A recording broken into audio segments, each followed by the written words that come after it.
21 मई 1893 को भारत से Chicago America गए थे। 11 सितंबर 1893 का दिन भारत के लिए एक स्वर्णिम दिन था। इस दिन स्वामी विवेकानंद के द्वारा प्रतिपादित भारत के वेदांत धर्म के दर्शन ने विश्व धर्म संसद में विजयी होकर विश्व को आश्चर्य में डाल दिया था। स्वामी विवेकानंद उस समय 30 वर्ष के थे तथा उस संसद विभिन्न देशों के प्रतिनिधियों में आयु में सबसे छोटे थे और उनकी वेशभूषा देखकर वहां के लोगों ने उन्हें जज किया कि ये अपने एक गवाह अनपढ़ बताया गया, लेकिन उन्हें पता नहीं था कि उसके ज्ञान को वो उसके पहनावे से नहीं आंक सकते थे। धर्म सांसद के भाषण के बाद स्वामी विवेकानंद ने अमेरिका के भिन्न भिन्न शहरों में व्याख्यान दिए। उनके भाषणों की अमेरिका में धूम मच गई थी। वे 2 वर्ष तक अमेरिका में रहे थे। इसके बाद स्वामी विवेकानंद ने 1895 में इंग्लैंड में भ्रमण किया। वे 1896 में एवं 1897 में भी इंग्लैंड गए। वे 1897 में भारत लौटकर आए। स्वामी विवेकानंद ने चेन्नई में अपने भाषण से भारत के लोगों को संदेश दिया। उन्होंने संदेश दिया कि धर्म रहित शिक्षा हमारे युवकों के चरित्र नहीं बनते। जो शिक्षा दूध चरित्र बनाने में सहायक होती है वह त्याज्य नहीं है। युवकों को पुस्तकीय ज्ञान की अपेक्षा में चरित्र निर्माण पर बल देना चाहिए। बहुत ही सुंदर प्रवीण सिंह ने अपनी बात रखी।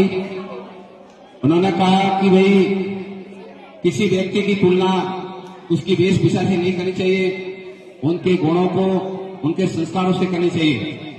ये बात इन्होंने अपनी भाषण में कही। अगली भाषण के रूप में निशा कुमारी कक्षा 12 यहाँ आए और अपनी बात रखें। ये छोड़ो, ये बात करनी बंद कर दो ना।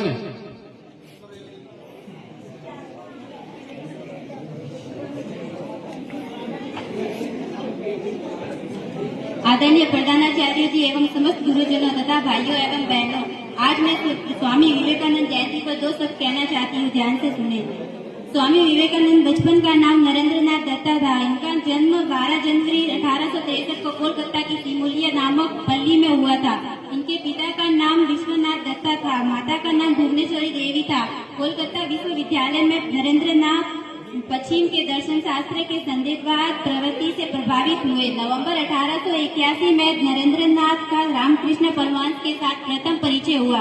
इन्होंने 15 अगस्त 1886 को रामकृष्ण परमहंस के निधन दिवस तक उनके पास रहकर शिक्षा प्राप्त की। नरेंद्रनाथ बचपन से ही बड़े मेधावी थे। इनकी विलक्षण प्रतिभा बालकाल्य से ही स्पष्ट रूप से दिखाई देने लगी। इनके घर में नियमित पूजा पाठ होता था। अपनी माता भुवनेश्वरी देवी से रामायण और महाभारत सुनने से उनकी इन्हें बचपन में ही पूरी जानकारी हो गई थी। इन्होंने बचपन में ही धर्म के प्रति श्रद्धा और आदर का भाव जान लिया था। नरेंद्रनाथ निकोक और रहस्य थे। इनकी स्मृति काफी तेज थी। जिसे एक बार पढ़ लेते थे वह उनको हमेशा के लिए याद हो जाता था। नरेंद्रनाथ बचपन में जिद्दी स्वभाव के थे।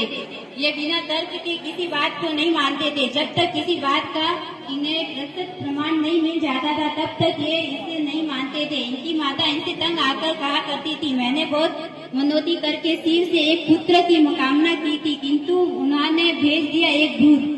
विद्यालय में पाठ करने में इन्हें देर नहीं लगती थी, इसीलिए इनके पास काफी समय बचता था जिसे वे खेलकूद में बिताते थे।